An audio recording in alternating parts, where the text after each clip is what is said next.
टूटेगा, कौन मेरा है। पीछे हम दुबई गए, एक भाई ने स्टोरी सुनाई अपनी कि हम सी बीच पर गए अपनी फैमिली के साथ, फ्रेंड सर्कल के साथ।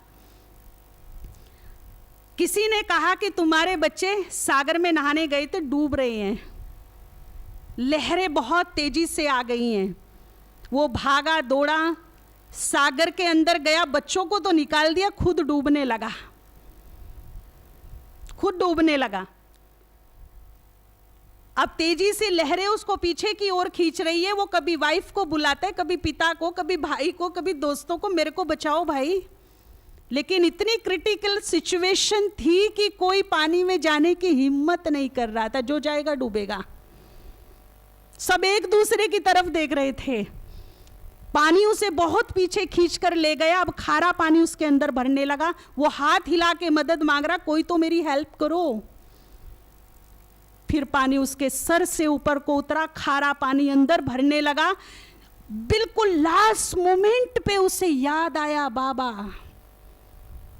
और लास्ट मोमेंट पे उसने बोला, मेरे बाबा मेरी रक्षा कीजिए। फिर उसे कुछ पता नहीं। 3 दिन के बाद जब उसने अपने आप को देखा तो वो आईसीयू में था।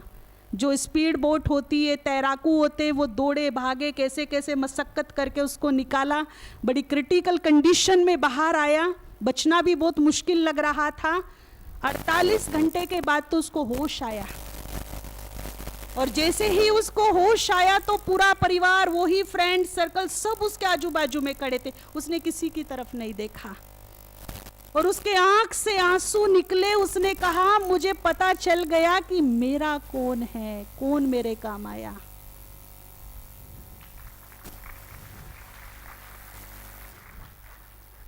मैं कहती हूं जिम्मेदारियां निभाइए अपनी, प्यार कीजिए, लेकिन जहां इतना उनके लिए है इतना सा प्रभु अर्पण भी कर दीजिए।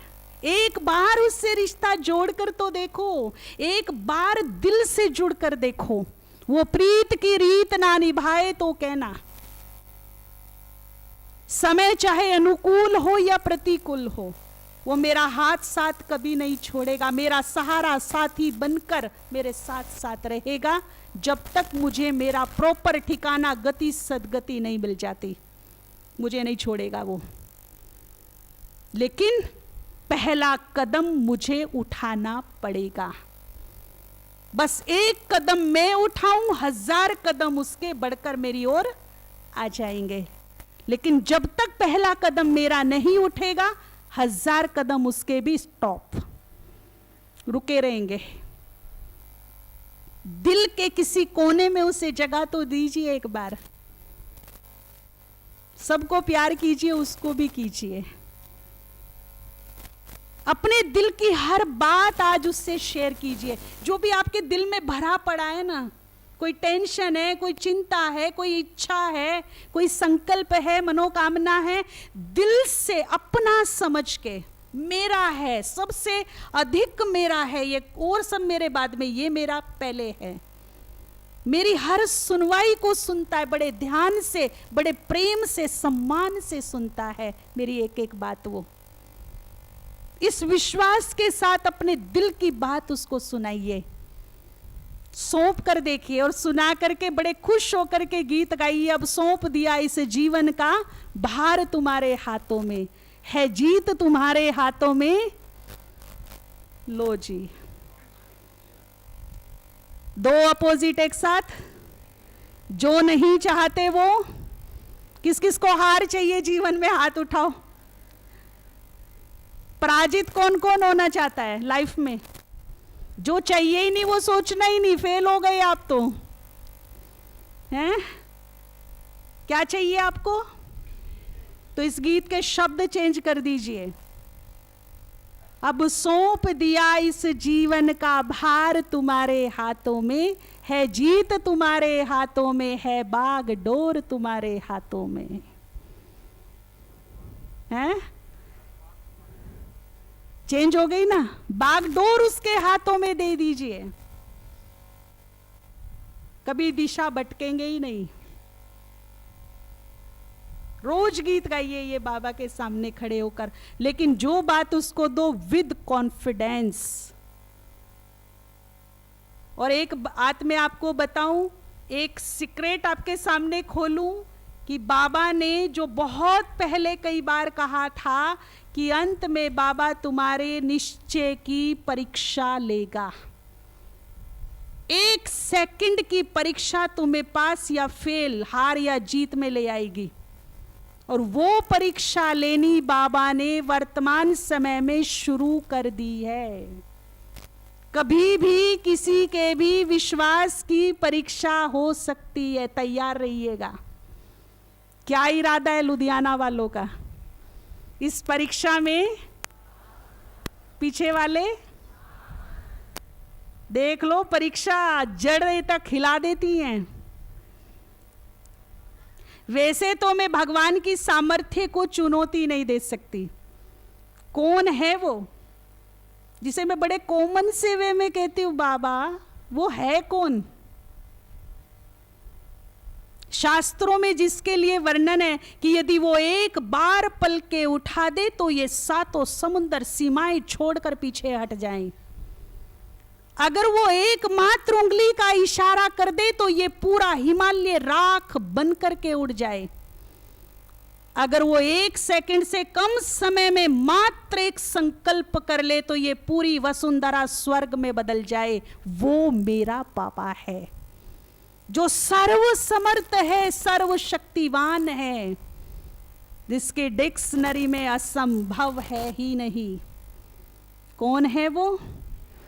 उसे मैं मेरा बाबा कहती हूं। वो मेरा बाबा है जो मुझे साथ दे रहा है, जो मुझे बेहद प्यार करता है, जो मुझे 1000 बार कहता है तू ही तो मेरे नैनों का नूर है, तेरे बिना बाबा भी नहीं रह सकता। प्यार अनुभव किया उसका, कितना प्यार करता है हमको।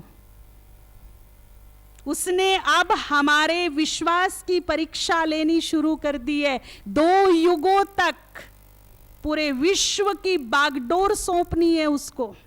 कमजोर हाथों में नहीं देगा। कैसे हाथों में देगा? आप अपनी बड़ी से बड़ी जिम्मेदारी कैसे हाथों में दोगे जी? कैसे हाथों में वो देगा? पार्वती की भी परीक्षा ली शिव ने, कदम कदम पर ली, हिला के रख दिया, लेकिन पार्वती कभी भी फेल नहीं हुई तो लास्ट में शिव को वर लिया। अब ये परीक्षा मेरी और आपकी शुरू हो गई है, तो उसकी सामर्थ्य को मैं चुनौती तो नहीं दे सकती, किंतु यदि बात विश्वास की है और वो भी मेरे विश्वास की, तो मैं भगवान को चुनौती दे सकती हूँ इस मामले में। किस में ताकत है इतनी कि विश्वास के मामले में मैं भगवान को चुनौती दे डालूं? किस में ताकत है इतनी बताइए? मेरे में तो है। मैं हाथ उठाती हूं। उठाए कुछ कुछ, क्यों विश्वास नहीं है? वो मेरा बाबा था, वो मेरा बाबा है, वो मेरा बाबा रहेगा। दुनिया की किसी की ताकत नहीं कि मेरे विश्वास को डामाडोल, वो खुद भी चाहे, वो खुद भी मेरे विश्वास को डामाडोल नहीं कर सकता। इतनी ताकत उसमें भी नहीं है। चैलेंज कर दो उसको, मेरे विश्वास के सामने उसका सिंहासन तो डामाडोल हो जाए, लेकिन मेरा विश्वास अचल अडोल। आखिर उसको विवश होकर के मेरे विश्वास की लाज रखने के लिए आना पड़े। वो सोचने के लिए मजबूर हो जाए कि यदि इसके विश्वास की लाज नहीं रखी गई तो संसार में से विश्वास ही उठ जाएगा। ऐसा गजब का विश्वास भगवान के लिए पैदा करो अपने मन में। हो सकता है कि नहीं? विवश कर दो ना अगले को, तुझे मेरे विश्वास की लाज रखनी ही पड़ेगी। मैं डामाडोल नहीं, तेरा सिंहासन डामाडोल होगा मेरे विश्वास के सामने। ऐसा विश्वास रखिए जैसे आप सभी के हाथों में कभी छोटा बेबी आया होगा 7-8 महीने का। जब वो रोता है तो उसको एंजॉय कराने के लिए, उसको खुश करने के लिए हम उसको हवा में फ्लाई करते हैं, उछालते हैं ना ऐसे ऊंचे, और जैसे ही उसको हम ऊपर उछालना शुरू करते तो वो किलकारी मार के हंसना शुरू कर देता है, खुश हो जाता है। और उसके अंदर से इच्छा होती, बोल तो सकता नहीं, लेकिन अंदर से उसकी इच्छा जाहिर होती, वंस मोर करते रहो। उसे बहुत अच्छा फील होता है सभी को अनुभव? बच्चों को ऊपर उछाला है आप सभी ने, देखा क्या करता है? लेकिन बहुत रिस्की सिचुएशन होती है वो। 1 सेकंड की चूक यदि वो हाथ से छूट जाए तो उसकी मृत्यु भी हो सकती है। एक तरफ रिस्की सिचुएशन है, दूसरी तरफ एंजॉय कर रहा है। सोचिए, रिस्की सिचुएशन को वो नन्हा सा बच्चा एंजॉय कर रहा है, किलकारी मार के हंस रहा है। किसके बलबूते पर है? उसे उन बाजुओं पर भरोसा है जिन बाजुओं ने उसे पकड़ा है। बस ऐसे ही छोटे से बच्चे बन जाइए और अपने आप को भगवान के हाथों में सौंप दीजिए। अब सिचुएशन कितनी भी क्रिटिकल क्यों ना हो, मेरा बाबा मुझे गिरने नहीं देगा, किसी भी हालत में गिरने नहीं देगा। ऐसा भरोसा उस पर रखिए। गिरने देगा क्या? नहीं। और यदि कभी कोई बात ऐसी मन को विचलित करने वाली आ जाए, कोई पूर्व का नेगेटिव कर्म सामने आ जाए, पाप का प्रभाव आ जाए जो मुझे भयभीत करने लगे, मुझे हलचल में ले आए, उस वक्त 2 बहुत सुंदर मेडिटेशन की विधि जो इमीडिएट आपको सपोर्ट करेगी, मन को स्थिर कर देगी, चित्त को शांत कर देगी। आप अभी से ही एक आदत डालिएगा, दिन में कम से कम 5 बार, भले ही 30 सेकंड, 15 सेकंड, 1 मिनट के लिए करें, बाबा का हाथ अपने सर पे रखवाने की आदत डालो। अभी से ही, आने वाले समय में ये आदत बहुत काम में आएगी, बहुत सपोर्ट करेगी। तो कैसे हाथ रखवाना है और वो 2 विधि कौन सी है उसका भी हम अनुभव करेंगे। आप फील कीजिए बिल्कुल जैसे बाबा मेरे सामने खड़ा है चैतन्य में। या तो आप ऊपर जाइए या उसको नीचे बुलाइए, अपने सामने फील कीजिए उसको। ये कोई कल्पना नहीं है। कोई कहते जी आप कल्पनाओं में नहीं जीते क्या? कल्पना वो होती है जो हो ही नहीं। मेरा बाबा है, सूक्ष्म शरीर में है, महाज्योति भी है, मैं भी हूँ, ये कल्पना नहीं है। कल्पना तो वो है कि चांद पे मेरा बहुत अच्छा बंगला है, मैं वहाँ बैठकर खीर खा रही हूँ। जो है ही नहीं उसकी कल्पना कर रही हूँ मैं, इसे कल्पना कहते हैं। जो है उसकी कल्पना नहीं है। एक सूक्ष्म शरीर में है, एक महाज्योति है, निराकार, दोनों हैं, मैं भी हूँ। बस मुझे अपने मन की फ्रीक्वेंसी को वहाँ फिट करना है और उसकी फ्रीक्वेंसी को रिसीव करना है। ये काम करना है मुझे। अपने मन को जोड़िए, उसकी फ्रीक्वेंसी को रिसीव कीजिए, यही मेडिटेशन है। तो अपने मन को आप जोड़िए उससे, उसे खींचिए नीचे या खुद ऊपर रहिए और फील कीजिए कि ब्रह्मा बाबा सूक्ष्म शरीर में एक डिवाइन छवि, फरिश्ता मेरे सामने खड़ा है। उसके मस्तक में महाज्योति प्रवेश हो चुकी है जो बहुत तेजस्वी है। अंतर मन को ये विजन दिखाइए, विजुअलाइज कीजिए ये, और फिर उसका हाथ मेरे सिर पर है। बहुत तेजस्वी प्रकाश चारों ओर फैल गया, बहुत सुंदर आभा मंडल बन गया, एक सुरक्षा कवच बन गया जिसके अंदर मैं पूरी तरह सुरक्षित हूं।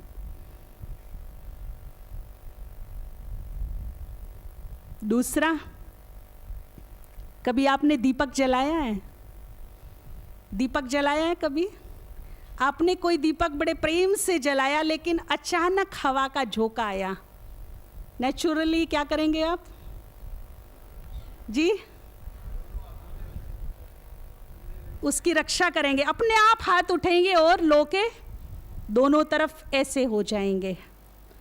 यदि कभी कोई ऐसी विचलित करने वाली हवा का झोंका मेरे सामने आ जाए तो यहाँ भी एक दीपक जल रहा है। आत्मा भी क्या है? ज्योति है, दीपक है, चैतन्य ज्योति।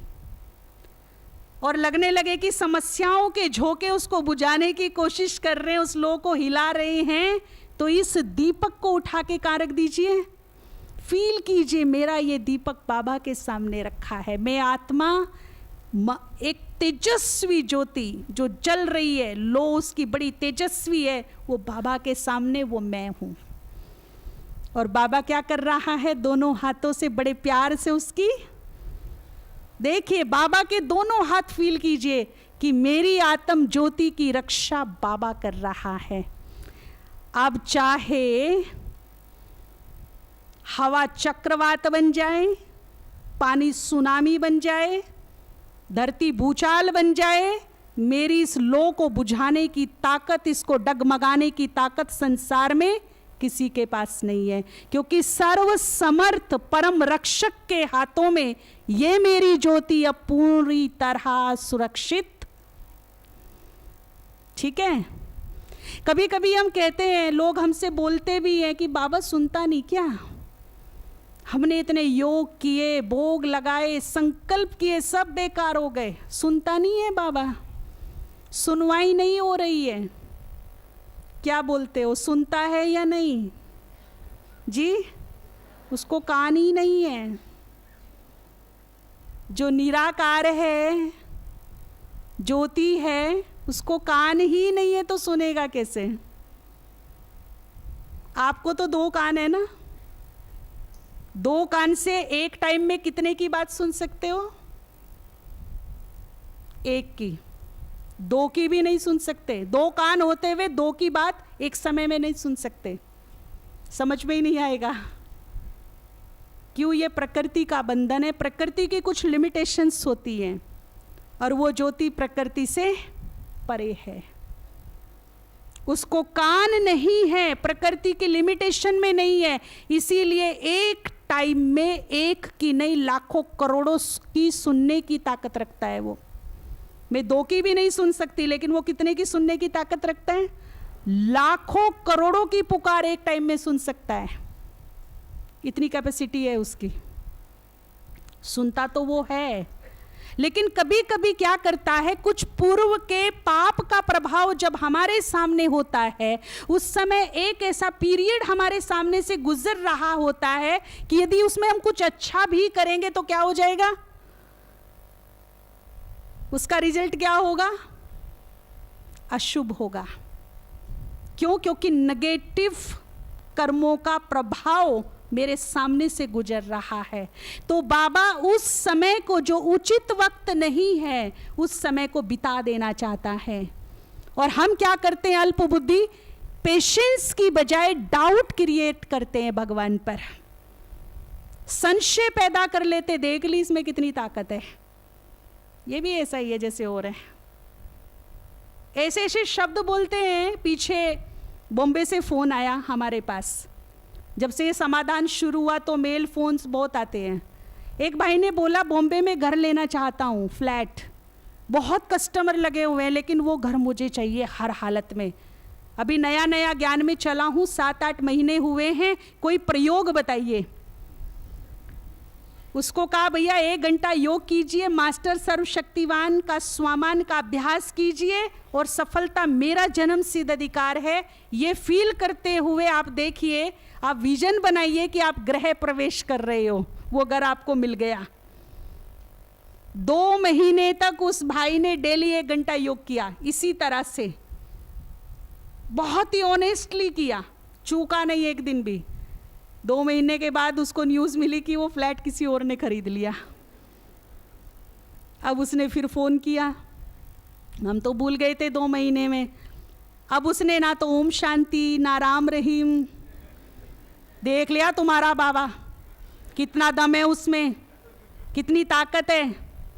आज के बाद तुम्हारे ब्रह्मा कुमारी आश्रम नहीं जाऊंगा मैं, सब ढकोसले हैं दुनिया में। और ये कह करके बड़े गुस्से में उसने फ़ोन काट दिया।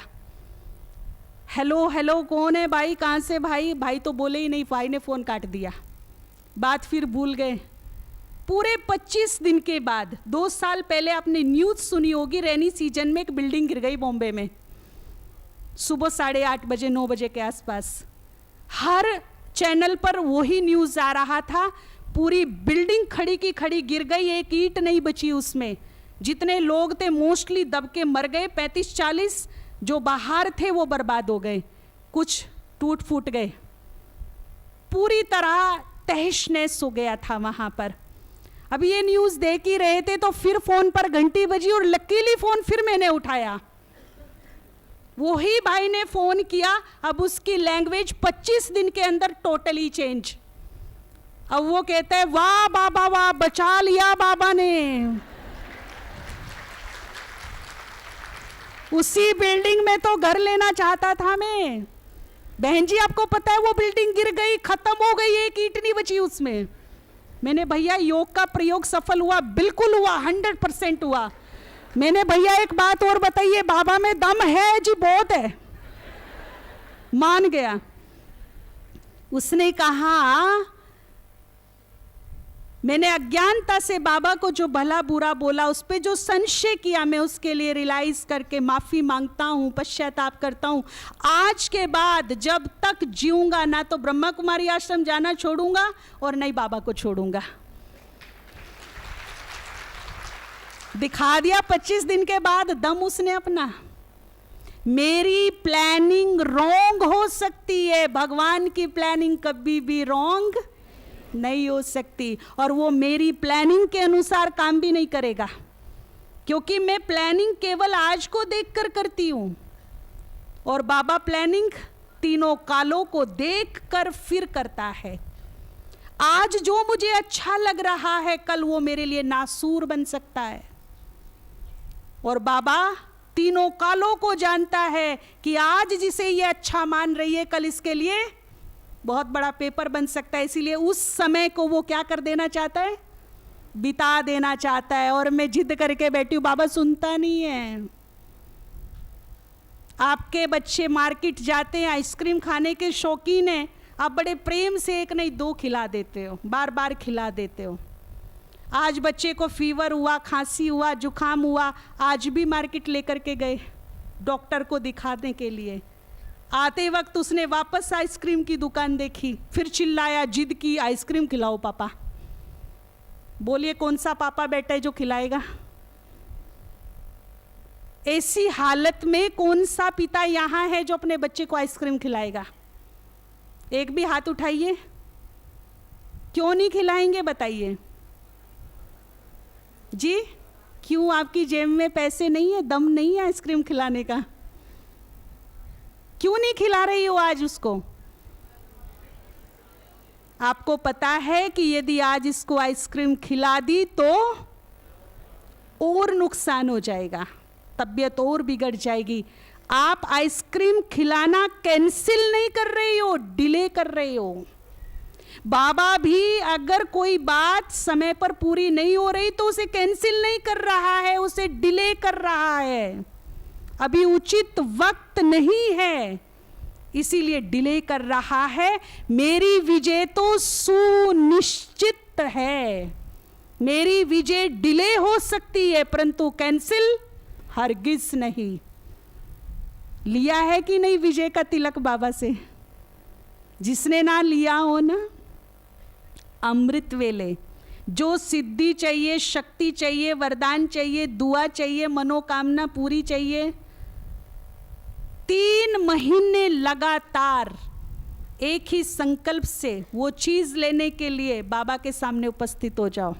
अमृत वेले कितनी भी बड़ी भूल हो, यदि क्षमा चाहिए तो अमृत वेले बाबा के सामने पहुंच जाइए। भूलों की माफी मिल जाएगी, वरदान मिल जाएगा, शक्ति मिल जाएगी, सिद्धि मिल जाएगी।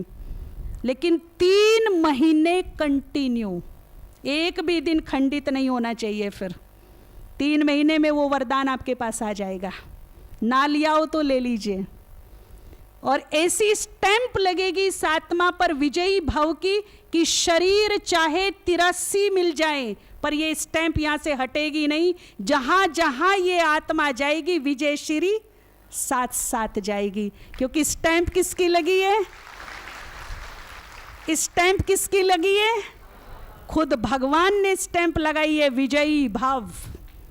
विजयी रतन, कल्प कल्प जन्म जन्म जहां जहां जन्मूंगी इस विजय के साथ जन्मूंगी। मेरी हार होगी ही नहीं, हार मुझे स्वीकार नहीं है, ना आज ना कल ना कभी। यहां उसे डिलीट कर दो, जगह ही मत दो, दो अपोजिट एक साथ, केवल विजय विजय विजय। ठीक है ना?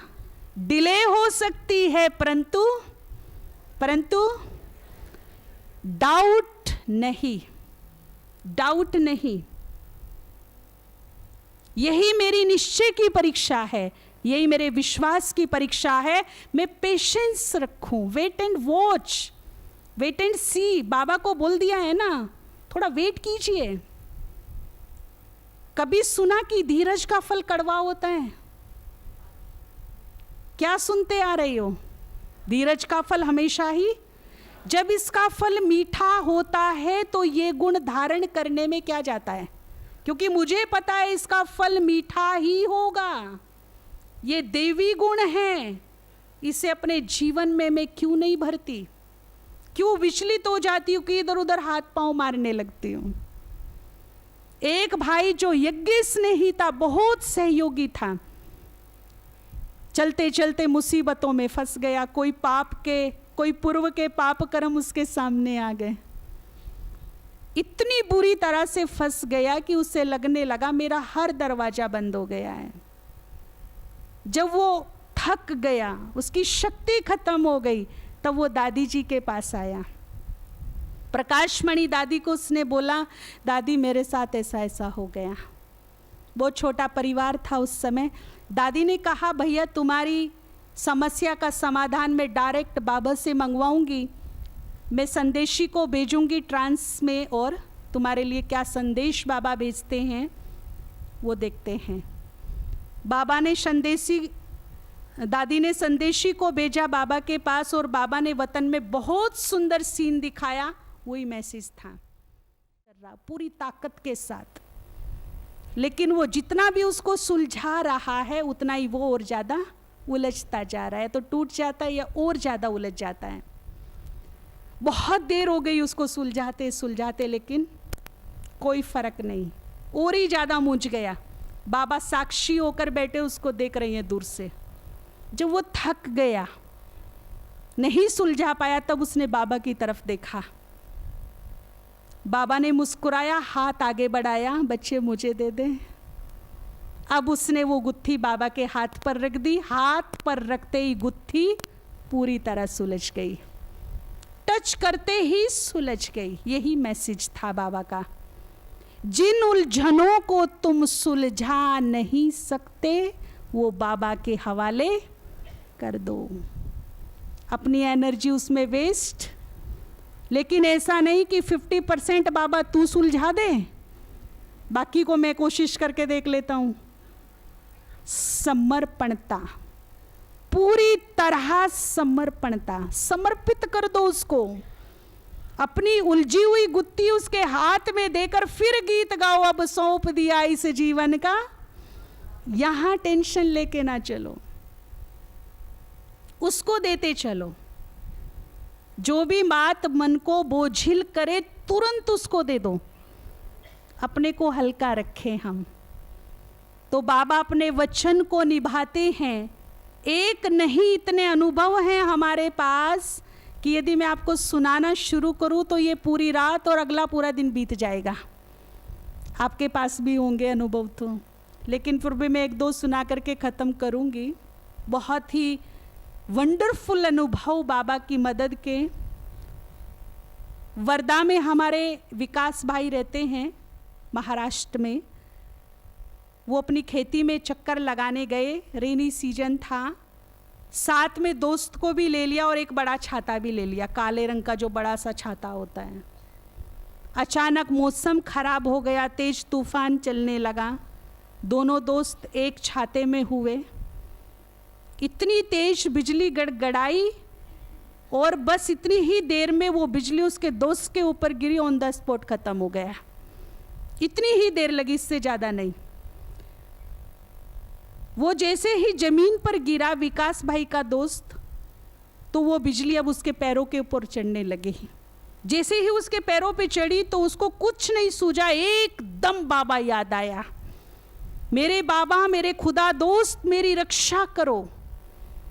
जैसे ही उसने ये शब्द बोला, वो बिजली वापस नीचे उतर गई, जमीन पर चली उड़ गई।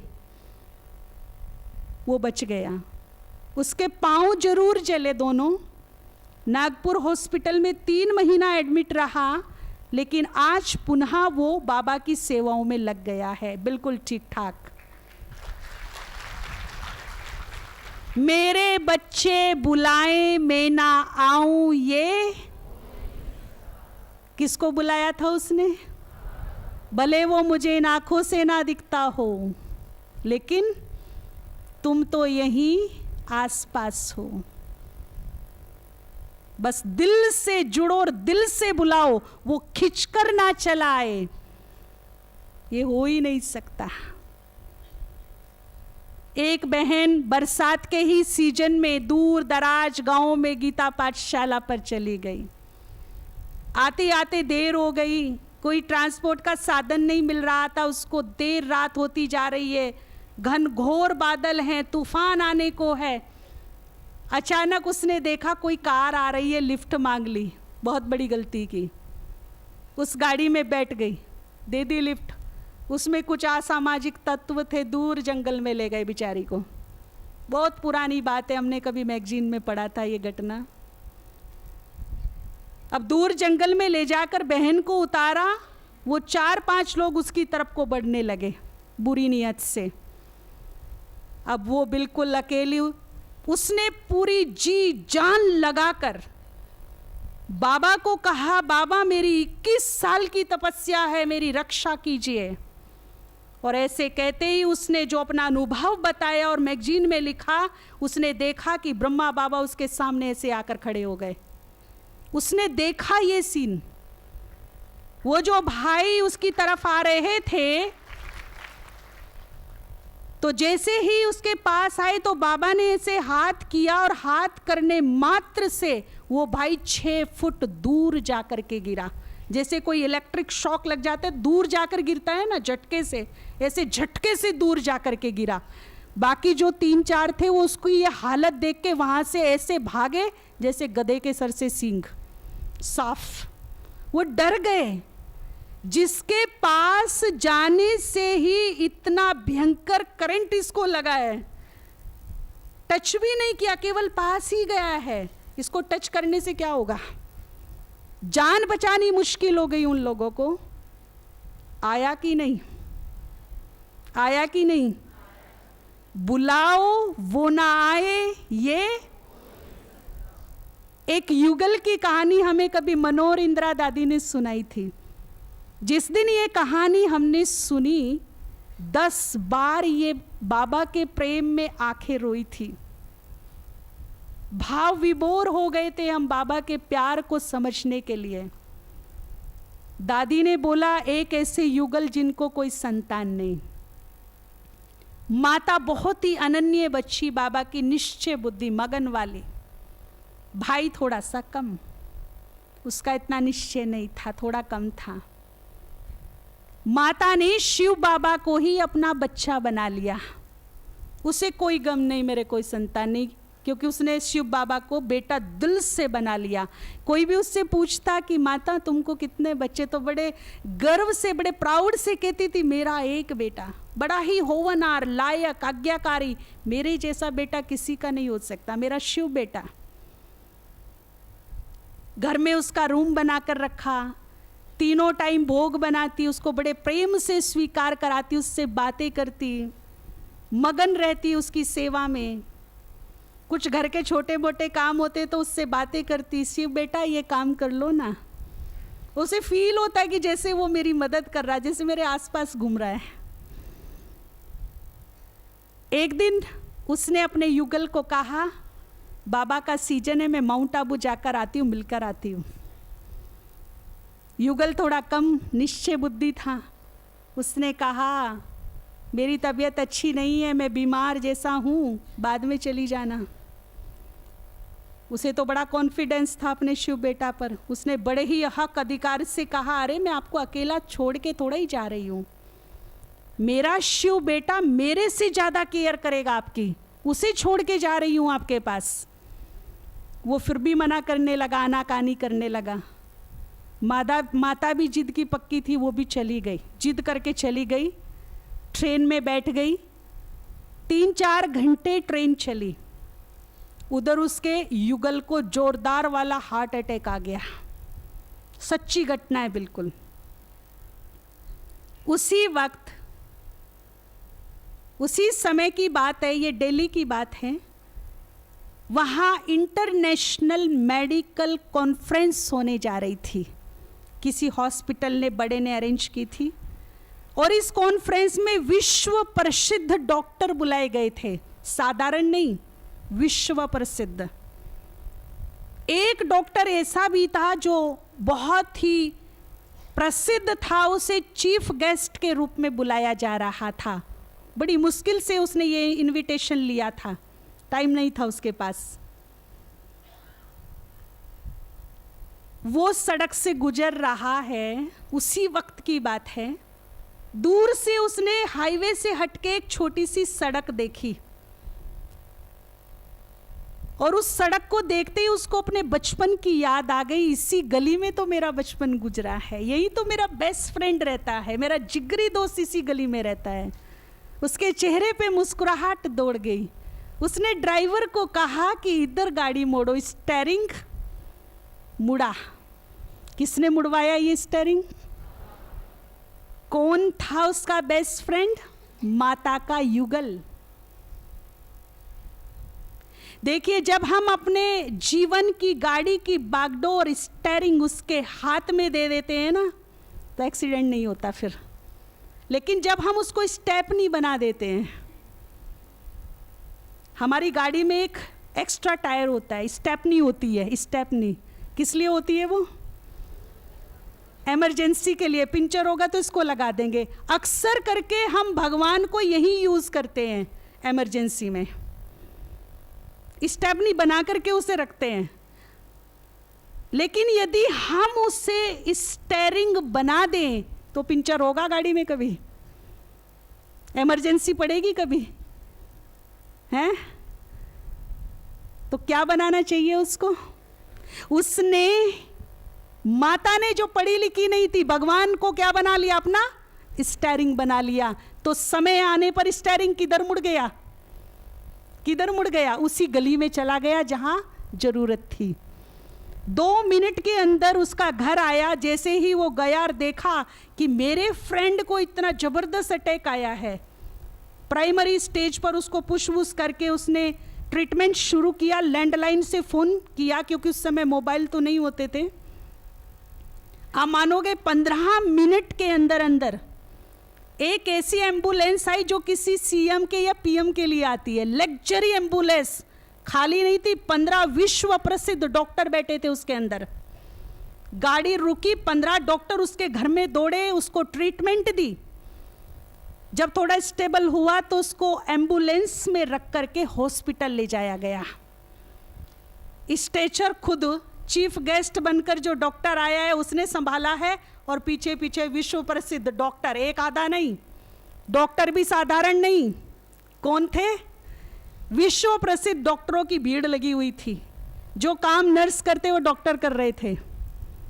5-6 दिन के अंदर वो युगल ठीक हो गया। शाही से शाही ट्रीटमेंट मिली उसको, जो किसी वीवीआईपी को मिलती है। 5-6 दिन के बाद उसके फ्रेंड ने 2 नर्स उसके साथ घर भेज दी कि इसको केयर करो जब तक इसकी वाइफ आए। 5-6 दिन के अंदर माताजी का काम भी पूरा हो गया। वो भी मिल ली बाबा से, वो भी घर लौट आई उसी दिन। पति थोड़ा पहले आ गया, माता थोड़ी पीछे आई। वो चेयर पर बैठा था अपने आंगन में, सामने गेट था। माता ने जैसे ही एंट्री की तो उसके युगल ने जोरदार वाला सैल्यूट मारा पहली बार माता को।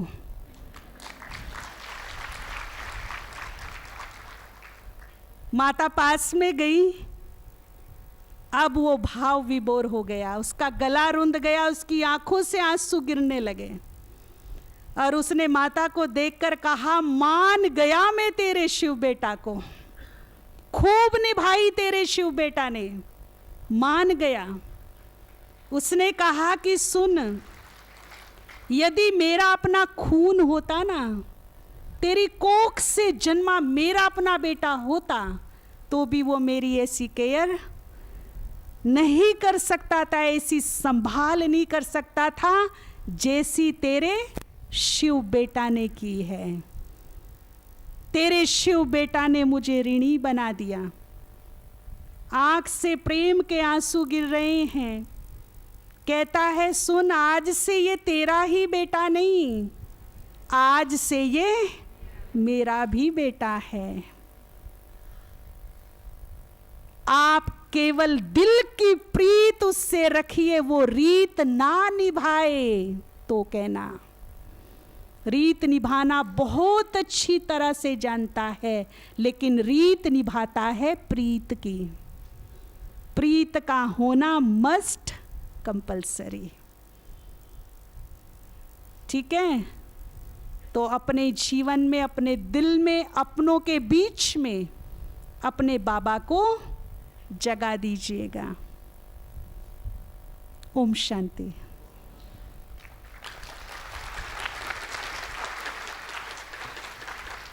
जो मेडिटेशन की 2 विधियां बताई हैं, रोज इसका अभ्यास करिएगा। भले ही आप 1 मिनट के लिए कीजिएगा, इसको अपने अभ्यास में, अपनी दिनचर्या में ले आइएगा और अभी भी बहुत ही गुड फीलिंग में बैठेंगे।